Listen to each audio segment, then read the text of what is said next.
Mga kaibigan, magandang araw po sa atin lahat. Panoorin natin ang istorya ho ni Robin Padilla. Yun na lang yung ano natin yung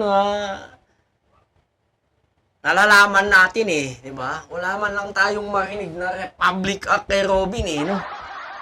Wala man lang tayong narinig mga kaibigan mga kaibigan, pasanahon na itong batas na to. Ano kaya ang gagawin nito, no? Ano kaya ang jingle nito? Ano kaya ang ipapresent niya sa mga tao pag nagre-election to, no?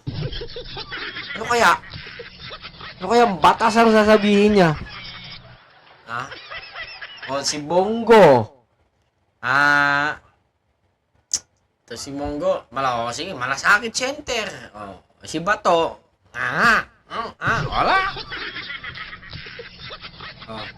Si Kiko Juvenal. Si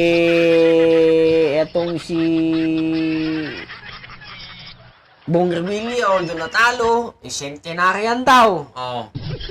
Eto kaya si Robin. Ano sasabihin niya? Kumain, ganun. Ang babawi ka, tipulero. Ganun. Tangin ng hayop. Mga binoboto niyo mga tangangot. Ninyo, yung mga bayani nyo dyan, meron din isang bayani dito. Ang galing! Ang galing!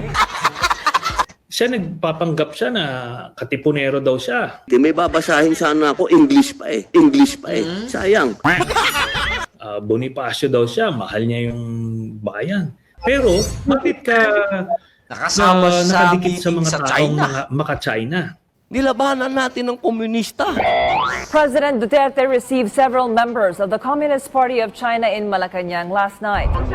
Na ano? True, sir. Ang PDP nakipag-meeting. Kailan nga? Kailan? Kailan? That's fake news. Fake news. Gago, hindi ka lang Totoo yan na may inimbita. meeting. Dapat ako nandun. I am a member Hindi ka lang inimbita. of the party. That's fake news.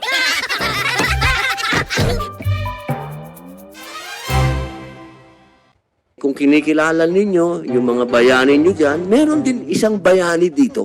Ang galing! Ang galing! Siya nagpapanggap siya na katipunero daw siya. May babasahin sana ako, English pa eh. Sayang. Bonifacio daw siya. May babasahin sana ako, English pa eh. Sayang. Hay nako! Ganito na lang tayo.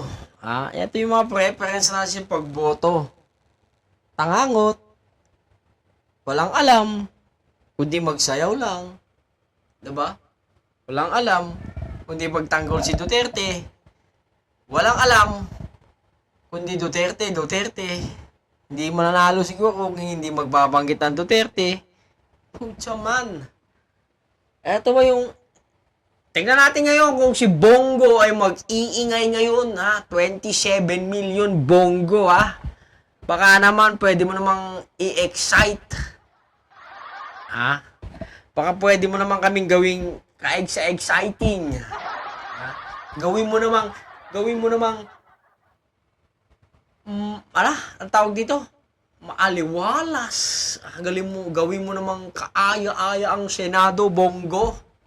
Wag mo nang gayahin itong si Robin na palamuti lang. Kumbaga, may count lang sa pagboto. Kumbaga, counted. Nice na.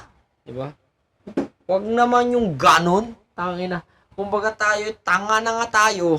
Tapos yung mga binoto natin, wala pang pakinabang. Kagaya na itong si Robin. Sa kasalukuyang nasa dahig na naman to. Pag nag-open ang kongreso, tsaka uuwi na naman. Pwede ba natin huwag nang pauwiin doon? Nasa dahig to nasa dahig. Diba? Tsupi! Anak ng teteng. Yung kalamatis. Yaw. Sige na. Gano'n naman tayo Wala naman tayong kaya sa pagboto. Tapos yung sisisihin natin ng gobyerno. Ha? Eh, yung mga binoboto natin. Ay, nako. Yung pala ginawang number 1 na lang sana si Ben Tulpo. Si Bongo pa talaga. Man!